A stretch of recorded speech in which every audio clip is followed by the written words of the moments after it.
Hi guys, so samahan nyo ako ngayon. Mayroon tayong papalitan sa ating motor. Kakarating lang ng order natin galing Shopee. Hanap lang tayo ng shop na may machine na pagtanggal ng gulong.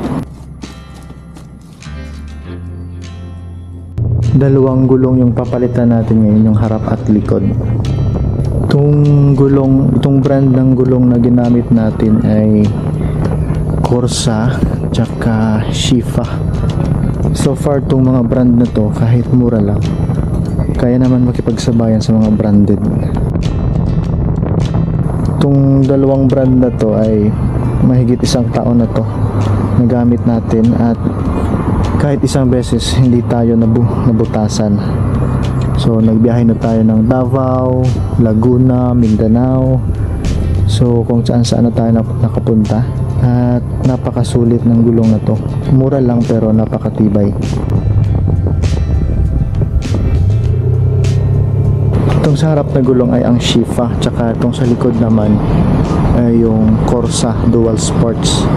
At ang ipapalit pala natin ay Dual Sports na lahat, Corsa. So harap at likod para pantay naman, kasi yung gulong natin Dual Sports sa likod, sa harap hindi. So gusto ko Dual Sports na lahat. Pero maganda naman tong Shifa. So nasa sayo nyo yan kung ano yung trip nyo gamitin.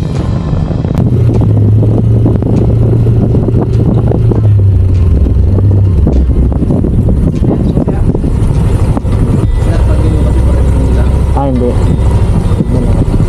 Pwede dito. Kala ko pwede. Hindi tayo pwede sa Iri pala pagliggo. So dito na tayo sa kabila dadaan. Medyo maulan ngayon, grabe. Sana makaabot tayo. Hindi ba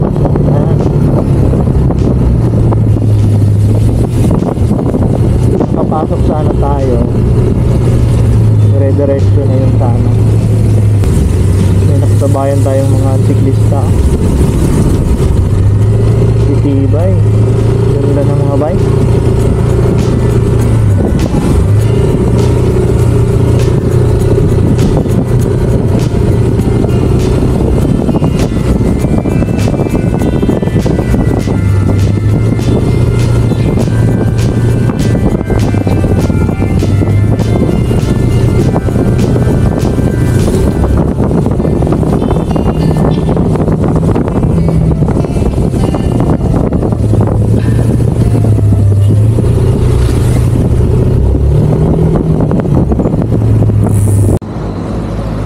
Ito nga pala nahanap kong shop dito sa may Los Baños, itong Migo Moto Tire Center.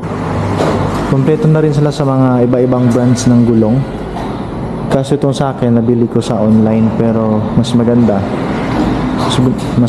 pala dito na ako bumili, kasi libre na yung labor. So sa ngayon may babayaran akong 400 pesos sa labor, kasi sa labas ko binili yung gulong.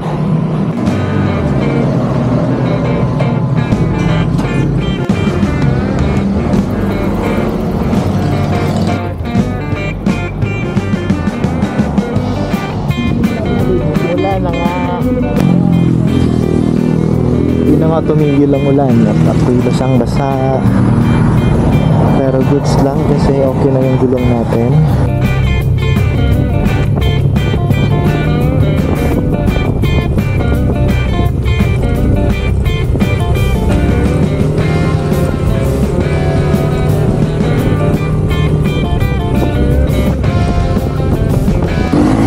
So that's it for today's video, and sana'y nagustuhan nyo tong video, at mag-like, mag-subscribe na rin kayo sa aking channel kung bago pa kayo.